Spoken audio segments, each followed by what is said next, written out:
it's that time of year again. The weather has turned cold and we're thinking about gift knitting.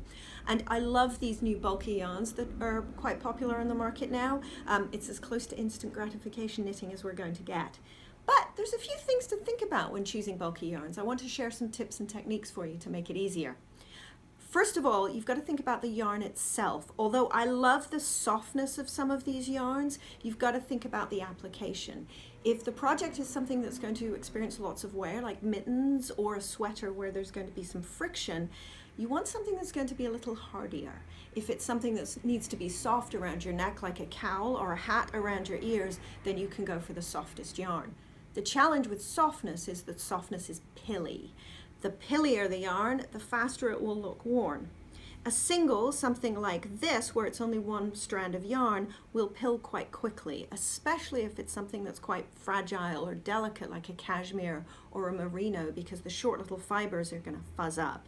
So think about the wear. You might want to look for a yarn that has multiple plies, something like this, or indeed one of these chainettes that looks like a little crochet or knitted chain. Those will do better in a high friction kind of setting.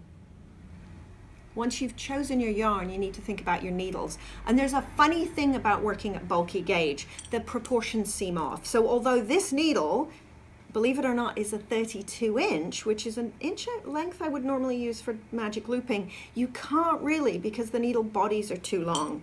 Like, you compare them, it's unbelievable.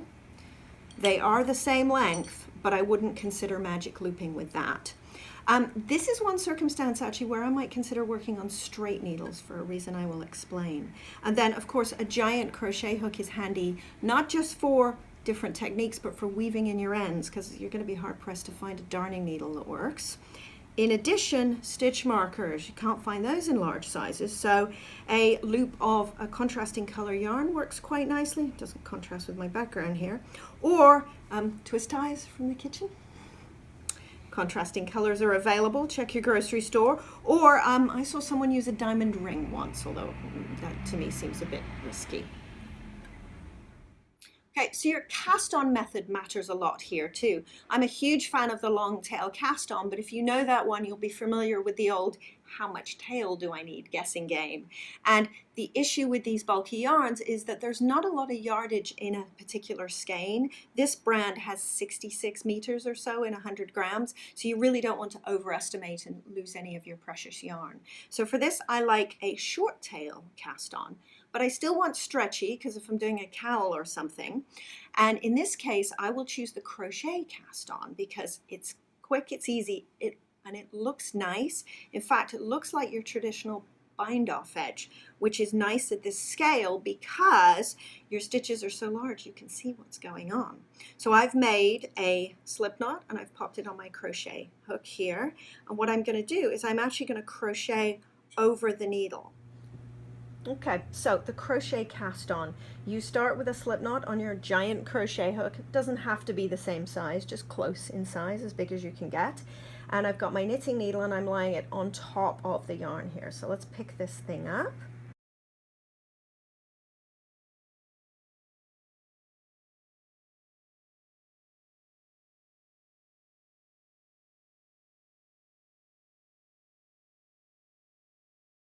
Move slowly, as you will see as I'm working.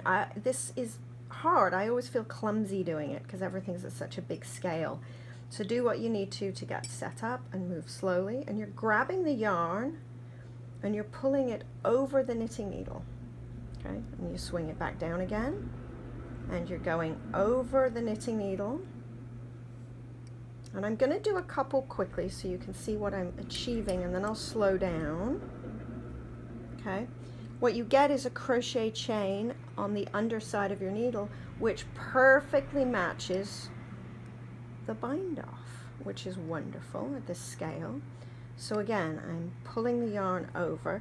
Now, a crocheter will probably have words with me about how I'm grabbing the yarn, but it turns out for knitting purposes, it really doesn't matter. So don't feel like you have to be an expert at crochet to make this happen. And so again, the working yarn is under the needle. I've got a loop on my hook. I grab the yarn, I pull it through the loop, and then I move the working yarn under.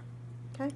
And just as many stitches as you need, and the last one is simply that slip knot. And just snug it up, make sure it's all tidy, and you're good to go. Okay, so when knitting, as with your cast on, move slowly, at least at first, until you get used to it.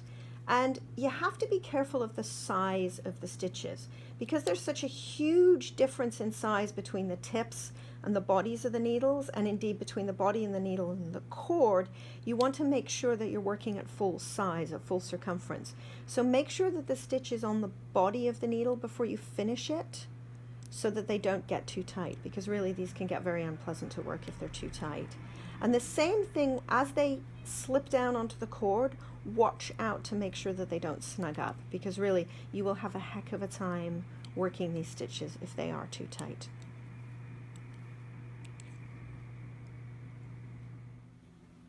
Okay, so just as with working the stitches, with binding off, you have to consider the tightness here. You really don't want tight stitches, and especially if this is a cowl, you don't want a tight bind off edge. And the challenge with this is that when you lift the stitches over, they can really tighten up. My usual solution for this is simply to tell knitters to use a larger needle in your right hand to work those stitches to enlarge them, but you're going to be hard pressed to find a much larger needle than this one. So the suspended bind off really helps here, and it goes like this. It's still a conventional bind off, but what you do is you leave that loop you lifted over on the left needle. It's going to feel a little tricky, and then you go to knit the next stitch. So again, slowly is the watchword here. I know we're going for speed, but just careful. And then when you've knitted that stitch, slip them both off. What that's doing is that's making the lifted loop larger. It's keeping it stretched out a bit, so it's stopping it from snugging up, and it's giving you a looser but also more even edge. Certainly if you've got a steady hand, you can just leave the stitches loose, but I find this keeps them more even in that. So let me do one more, and again, you see I am working around that extra loop, but that's okay. The good news is about giant knitting like this is there aren't so many stitches. And if I look at my work here, I've got a nice enlarged chain there as opposed to really tight snug stitches. Those were the first couple I bound off, and they were far too tight, and these were the ones that I bound off in that suspended manner, and it looks like a chain as well, which matches my crochet cast on. So as you come to the end of your bind off, what you may find is that if you just continue in that chain method, your last stitch gets a bit loose and loopy. So what I do here is I will actually knit into essentially the row below. So not the loop that's on my needle, but this is the last stitch, and I will work into the row below, come through both, and then lift over. And you don't get that funny extended loop that happens at the very edge there. You see, that's nice and tidy.